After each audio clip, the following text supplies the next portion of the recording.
আসসালামু আলাইকুম, স্বাগত জানাচ্ছি আমাদের নিয়মিত আয়োজন ভয়েসেস অফ ডেভেলপমেন্টে।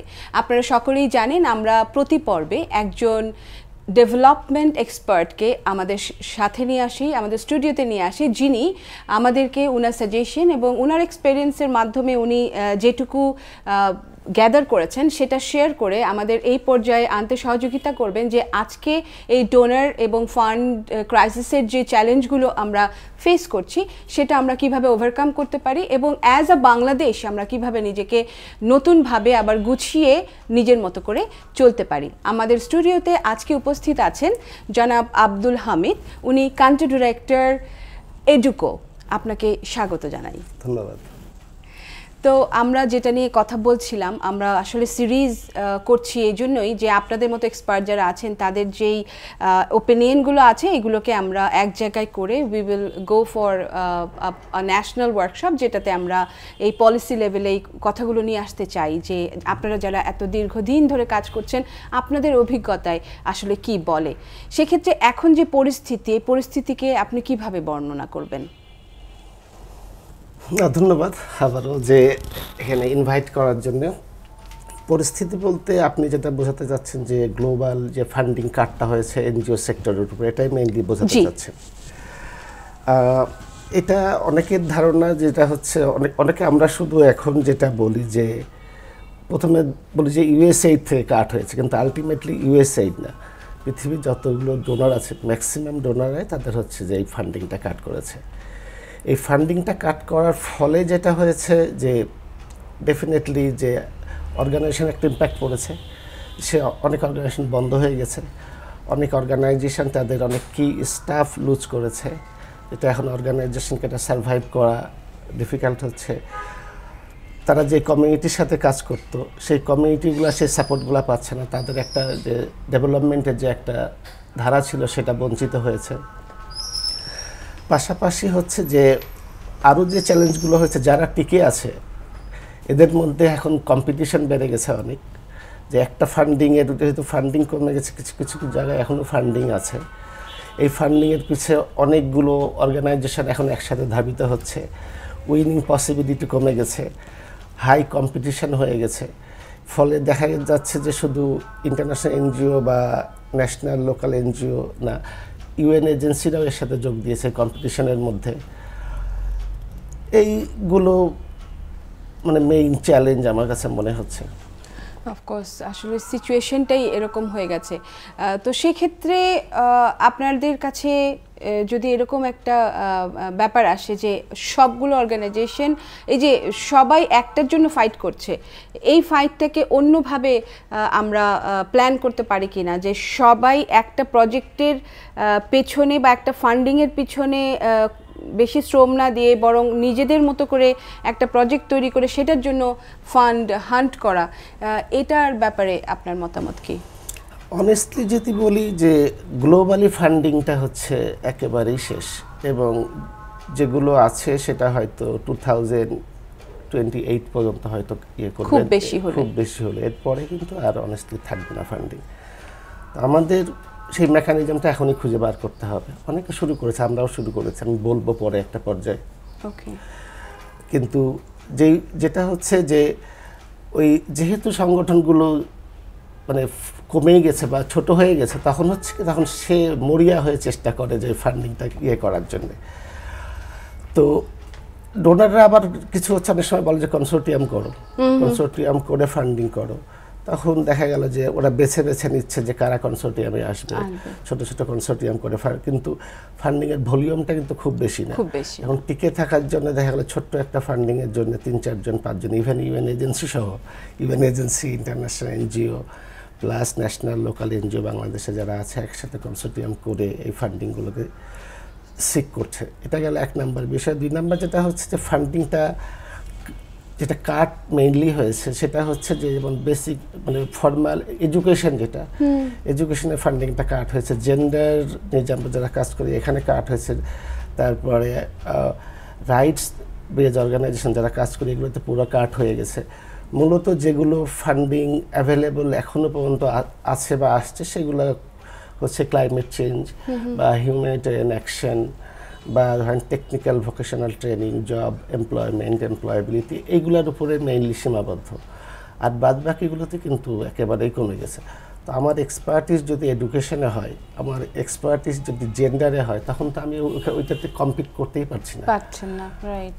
তো মানে আসলে যেটা হচ্ছে যে কমে গেছে, যে মানে অপরচুনিটিসগুলো কমে গেছে, কিন্তু অনেক আছে কি বলে মেকানিজম আছে, এবং বাংলাদেশে আমরা অনেক আগেও আছি। মানে আপনি গ্লোবাল এনজিওদের যে পার্সপেক্টিভ সেটা যদি চিন্তা করেন, আমরা অনেক দূর। বাংলাদেশ এনজিও সেক্টরে তো অনেক আগে থেকে অনেক রিচ বলি, যে ডাইভার্সিফাইড প্রোগ্রাম হয়, ইনোভেশন হয়, ফান্ডিং মেকানিজমটা ডিফারেন্ট হয়, কমিউনিটি ম্যানেজ অনেকগুলো প্রোগ্রাম আছে।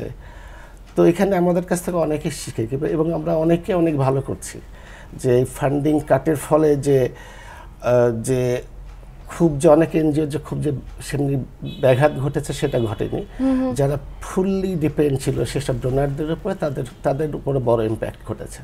সো আপনি যেভাবে বলছেন যে চ্যালেঞ্জগুলো, যে আসলে একদমই ফান্ড নেই, তো সেক্ষেত্রে আসলে যেহেতু ফান্ড নেই, অর্গানাইজেশন কিছু কিছু তো আমরা জানি যে অলরেডি তারা মানে ক্লোজ হয়ে গেছে বা পুরোপুরি তাদের কার্যক্রম বন্ধ হয়ে গেছে, কিছু কিছু টিকে আছে। এই যে টিকে আছে, এটার শক্তিটা কি? যে অর্গানাইজেশনগুলো টিকে আছে তাদের মেকানিজম কি? মেকানিজমগুলো মেইনলি যেটা হচ্ছে যে তাদের হচ্ছে এক বা দুইটা ডোনার কেন্দ্রিক তারা ছিল না, তাদের হয়তো আরও ডাইভার্সিফাইড ডোনার ছিল, বা তাদের হচ্ছে হয়তো ইনস্টিটিউশন বা তাদের সংগঠনের কিছু হয়তো ফান্ডিং ছিল, কিছু মেকানিজম ছিল। এটার জন্য এটা হচ্ছে একটা কারণ। অন্য কারণ হতে পারে তারা এই যে চ্যালেঞ্জটা আসবে এটা হয়তো অনেক আগে থেকেই বুঝতে পেরেছিল। এক্স্যাক্টলি, এটা একটা বড় ব্যাপার। বুঝতে পেরেছিল এবং সেই অনুযায়ী তারা সেইভাবে ইনিশিয়েটিভ নিয়েছে। তারা হয়তো বিভিন্ন জনের বিভিন্ন মেকানিজম, আমি জাস্ট এগুলো বলছি। কেউ হয়তো সিএসআর ফান্ডিংয়ের দিকে করেছে, কেউ হয়তো আপনার সোশ্যাল এন্টারপ্রাইজ মডেলের দিকে গেছে। অনেক ন্যাশনালগুলোর কথা আমি বলছি, ন্যাশনালগুলো হচ্ছে অলরেডি তারা এস্টাবলিশ, বিশেষ করে বড় অর্গানাইজেশন যেগুলো, যাদের ব্যাপক ধারে মাইক্রো ক্রেডিট আছে, তারা এবং বাংলাদেশের ইকোনমিক ডেভেলপমেন্টে তাদের একটা বিশাল তো আছে, কন্ট্রিবিউশন আছে।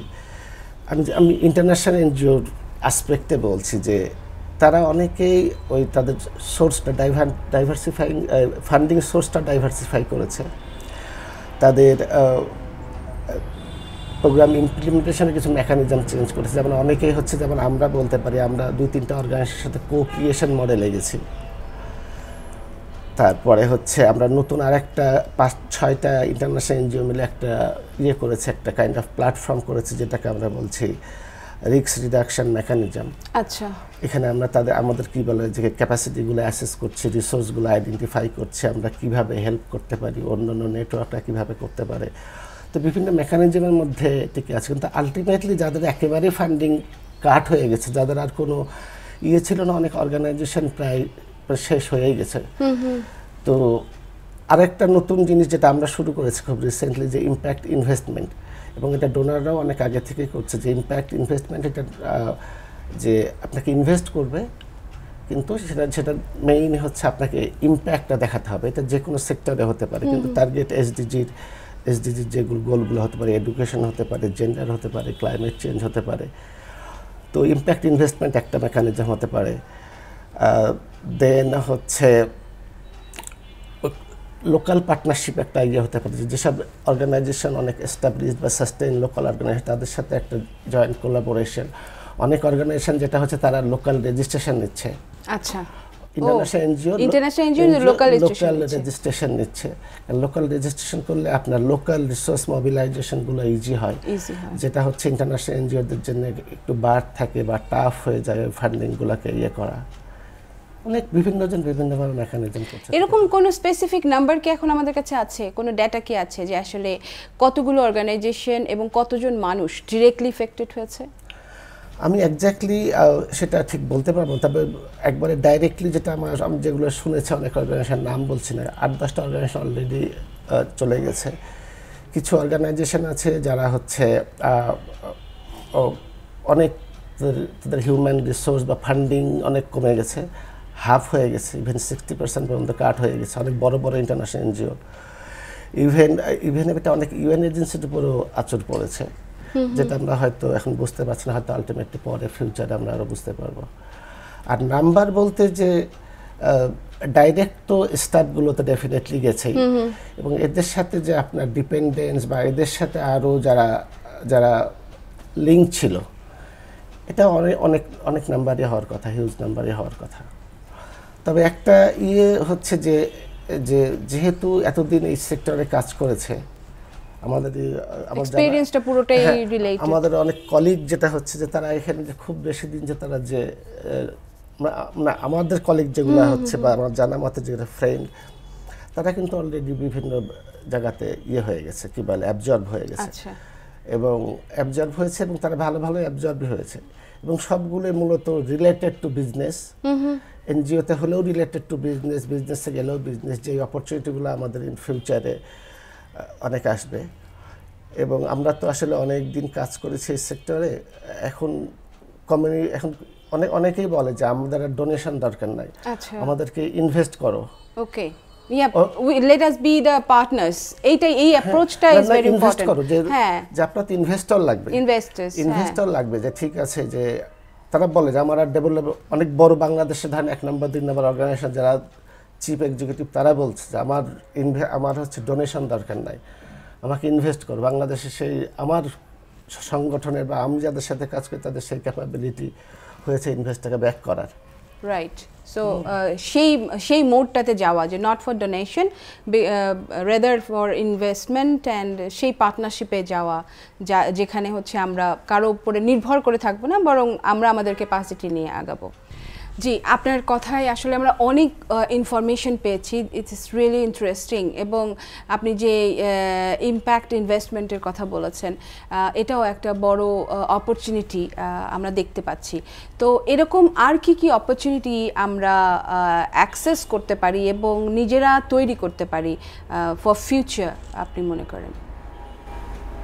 ইম্প্যাক্ট ইনভেস্টমেন্ট একটা বিশাল কিন্তু হিউজ একটা জায়গা, এটা নট লাইক খুব একটা ছোট একটা কিছু। এটা আপনি যদি ডাইভার্সিফাইং যে ফান্ডিং সোর্সের কথা বলছিলাম, ওটা যদি বলি, তাহলে এটা আপনি যদি আসলে অনেস্টলি চান যে আপনার কমিউনিটির জন্য কাজ করবেন, তাহলে আপনাকে টিকে থাকতে হবে। টিকে থাকতে গেলে এটা কাইন্ড অফ একটা মডেল, একটা ওয়ান ওয়ে যে ইম্প্যাক্ট ইনভেস্টমেন্ট। এক্সাম্পল একটু যদি বলেন আমাদের সকলের জন্য বুঝিয়ে, যে যেমন অনেকগুলো উদাহরণ আছে এবং বাংলাদেশে আমরা করছি সবাই। ফর এক্সাম্পল, যেমন কিন্ডারগার্টেন স্কুলগুলো যেমন চলছে, কিন্ডারগার্টেন স্কুলে যারা ইনভেস্ট করে তাদের ইয়েটা হচ্ছে আমার ইনভেস্টার রিটার্ন আসবে ইন দ্য লং রানে। পাশাপাশি ইম্প্যাক্ট যেটা হচ্ছে, আগে ইম্প্যাক্ট ফার্স্ট, দেন ইম্প্যাক্ট ইনভেস্টমেন্ট রিটার্ন। ইম্প্যাক্টটা হচ্ছে আমি ওই বাচ্চাদের বা শিশুদের লেখাপড়ার জন্য খরচ করছি এবং তারা শিক্ষিত হচ্ছে প্রকৃত শিক্ষায়। সিমিলারলি যেমন প্রাইভেট ক্লিনিক বা হসপিটালগুলো চলে, একটা গ্রুপ বা একটা ইন্ডিভিজুয়াল ইনভেস্ট করে, তার মেন টার্গেট যে এখন স্বাস্থ্য সেবা দিব ওই কমিউনিটিকে, পাশাপাশি লং রানে তার রিটার্নটা ফিরে আসবে। এগুলোই কাইন্ড অফ একটা মডেল, যে মানে সহজ উদাহরণের জন্য বলছি। কিন্তু এনজিওদের ক্ষেত্রে এটা সব জায়গাতে করাই সম্ভব, এডুকেশনে করা সম্ভব, হেলথে করা সম্ভব, ক্লাইমেট চেঞ্জে করা সম্ভব, জেন্ডার উইমেন অ্যান্ড জেন্ডার এম্পাওয়ারমেন্টে করা সম্ভব। এবং বাংলাদেশ এটা অনেক দূর আগিয়েও আছে এই সেন্সে যে আমি যেটা বলছিলাম, যে বাংলাদেশে অনেক বড় বড় ন্যাশনাল এনজিও আছে যারা এই কাজগুলো অনেক আগে থেকে তাদের বিভিন্ন প্রোগ্রামের মাধ্যমে করে। ইনিশিয়ালি শুরু করেছিল মাইক্রো ক্রেডিট দিয়ে, এখন তো হচ্ছে তাদের সোশ্যাল এন্টারপ্রাইজ মডেল অনেকগুলো আছে। তো এগুলো অলরেডি গেইন এক্সপিরিয়েন্স অলরেডি আছে। তো এটা এবং ইনভেস্টমেন্টের অনেক সুযোগ আছে বাংলাদেশে, যে ইম্প্যাক্ট ইনভেস্টমেন্ট এবং ফিলান্থ্রপিস্ট যেই এটা হলো একটা ফিলান্থ্রপিক, এটাও একটা ইয়ে হতে পারে। তো ইম্প্যাক্ট ইনভেস্টমেন্টটা মেইনলি হচ্ছে যে আপনার ট্রেডিশনাল যে বিজনেস প্লাস ফিলান্থ্রপি, এই দুইটার মাঝ বরাবর। আচ্ছা, ঠিক আছে, মানে ফিলান্থ্রপিও থাকবে আবার ট্রেডিশনাল, দুইটাকে কাভার করবে। তো এটা গেল একটা ফিলান্থ্রপিও একটা ইয়ে হতে পারে। তারপরে আমরা ক্রিয়েট করতে পারি অনেক ক্ষেত্রে, যে ক্রিয়েশন করতে হয়, যে ফান্ডিং যেহেতু কমে গেছে, আমার কিছু ফান্ড আছে, আরেকজনের কিছু ফান্ড আছে, ছোট ছোট ফান্ড করে ক্রিয়েট করে আমরা কিছু কাজ করতে পারি। এটা গেল একটা কোঅপারেট করে কাজ করতে, পাশাপাশি এটা কমিউনিটি ম্যানেজ। আমি যখন এর আগে একটা অর্গানাইজেশনে ছিলাম অনেকদিন, আমরা কমিউনিটি ম্যানেজ অ্যাপ্রোচ বলতাম। তো এটা সবাই বলে community base approach, community manage approach, কিন্তু আলটিমেটলি এটার কতটুকু ফিল্ডে ইমপ্লিকেশন হচ্ছে নাকি এটা আমি শুধু আমার প্রপোজালের জন্যই করছি সেটা না। তো আইডিয়াটা ছিল যে কমিউনিটি নিজেরাই তাদের অর্গানাইজ হবে, নিজেরাই তাদের রিস্কগুলো আইডেন্টিফাই করবে, নিজেরাই তাদের মধ্যে প্ল্যান করবে, অ্যাকশন প্ল্যান করবে, নিজেরাই বাস্তবায়ন করবে, মোবিলাইজিং লোকাল রিসোর্সেস।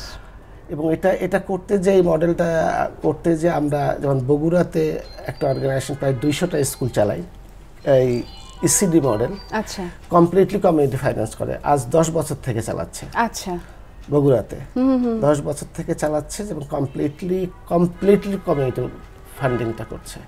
এবং হয়তো কিছুটা আছে যে ওই কোয়ালিটি নিয়ে বা কিছু আছে, কিন্তু স্কুলের ফাইন্যান্স যেটা ওটা রীতিমতো চলছে। এবং এইগুলো হচ্ছে যে এই মডেলগুলো খুব, এখানে যদি আপনি একটু অ্যাড করতে যান তাহলে হয়তো কোয়ালিটিটা ভালো করতে পারবেন, স্কুলের পরিবেশটা হয়তো কিছু ভালো করতে পারবেন। তো এইগুলো বাংলাদেশে অহরহ প্র্যাকটিস অলরেডি আছে। সো মূল কথা যেটা হচ্ছে যে আমরা যেমন একটা অ্যাপ্রোচে চলতাম যে আমার অর্গানাইজেশনটাকে শুধু ডেভেলপ করব, আমার অর্গানাইজেশন বড় হবে, আমি বড় হব, এই পার্সপেক্টিভ থেকে বা এই থিওরি থেকে সরে আসতে হবে। এখন আমরা নিয়ে চিন্তা করতে হবে যে অর্গানাইজেশনগুলো অলরেডি আমরা টিকে আছি তারা যেন একসাথে আসলে ডেভেলপমেন্টের জন্য কাজ করতে পারে, এরা যেন আসলেই কমিউনিটিকে সেই পর্যায়ে নিয়ে আসতে পারে যে ওই কমিউনিটির জন্য যেন আর কোনো ডোনেশন দরকার না হয়, আমরা যেন সেলফ সাস্টেইনেবল হই। এই অ্যাপ্রোচেই আসলে প্ল্যানিংগুলো করে আমাদের কাজ করতে হবে। এটাই হচ্ছে আপনার মানে যত কিছু আমরা আলোচনা করলাম এটার মূল বক্তব্য। সবচেয়ে বড় বিষয়টা হচ্ছে আগে মাইন্ডসেটটাকে চেঞ্জ করতে হবে। কেননা আমরা ধরেন যারা কাজ করছি প্রায় 30, 35, 40 বছর ধরে কাজ করছে, আমার কাছে ইয়েই ছিল যে এনজিও মানেই হচ্ছে ফরেন ডোনেশন আসবে, আমি কাজ করব। এই মাইন্ডসেটটা তো আসলে 40, 45, 50 বছর ধরে আমার মধ্যে ধারণ করেছি, ইনজেক্ট হয়ে আছে। হ্যাঁ, আমি চিন্তাই করতে পারি না যে এটা এমনি হবে। তো এটা একটা কাইন্ড অফ যে শিফট। হ্যাঁ, এই শিফটটা থেকে আগে নিজের মাইন্ডসেটটা চেঞ্জ করতে হবে, চেঞ্জ করলে দেন পসিবল। তারপরে না আমি বিভিন্ন অপশন খুঁজবো যে কী করা যায়। তবে হ্যাঁ, এখানে মাইন্ডসেটের যে কথাটা আপনি বললেন ওখানে আমি এটুকু অ্যাড করতে চাই, সেটা হচ্ছে যে এই মাইন্ডসেট আসলে তৈরি হচ্ছে কেমন করে। যেমন আপনারা যারা শুরুর দিকে এই ডেভেলপমেন্টে এসছেন তাদের কিন্তু মাইন্ডসেটটা এটা ছিল না, তারা কিন্তু সেভাবেই ভেবে এসছেন যে আমাদের আজকে ডোনার আছে কিন্তু আমাদেরকে কিন্তু সাস্টেইন করতে হবে ডোনারের পরেও। কিন্তু মাঝখানে আমরা অনেকে যারা যুক্ত হয়েছি তারা কিন্তু ওই ফিলোসফির এন টাচে ছিলাম না। আমরা যুক্তই হয়েছি যে হ্যাঁ এটার নিয়ম হচ্ছে ডোনেশন আসবে আর প্রজেক্ট ইমপ্লিমেন্ট হবে। তো এই জিনিসটা আমরা যেহেতু ওইভাবে কনভে করে নিয়ে আসতে পারিনি, এই জন্য একটা মাইন্ডসেটের বড় পরিবর্তন ঘটে গেছে। এবং যেহেতু আমাদের ওই মাইন্ডসেটটার যারা ছিলেন তারা এখনও আপনারা আছেন, ভালোভাবেই আছেন, সেক্ষেত্রে আপনারাও নিশ্চয়ই সেই সহযোগিতা করবেন যেন আমরা মাইন্ডসেটটাকে আবার সেই আগের পর্যায়ে নিয়ে আসতে পারি এবং সাস্টেইনেবল একটা অ্যাপ্রোচে আসতে পারি। তো আপনাকে অনেক ধন্যবাদ আপনার এই মূল্যবান সময় আমাদের দেওয়ার জন্য, এবং খুবই ভালো একটা আলোচনা হয়েছে বলে আমি বিশ্বাস করি। আমাদের যারা দর্শক আছেন তারাও নিশ্চয়ই বলবেন যে উনি খুব সুন্দর করে, খুব যুক্তিসঙ্গতভাবে এবং খুব পয়েন্টে পয়েন্টে কিন্তু আমাদের যে কথাগুলো বলেছেন প্রত্যেকটা কথাই কিন্তু এক একটা মডিউল, ম্যানুয়াল বা একটা পুরো বই হওয়ার মতো।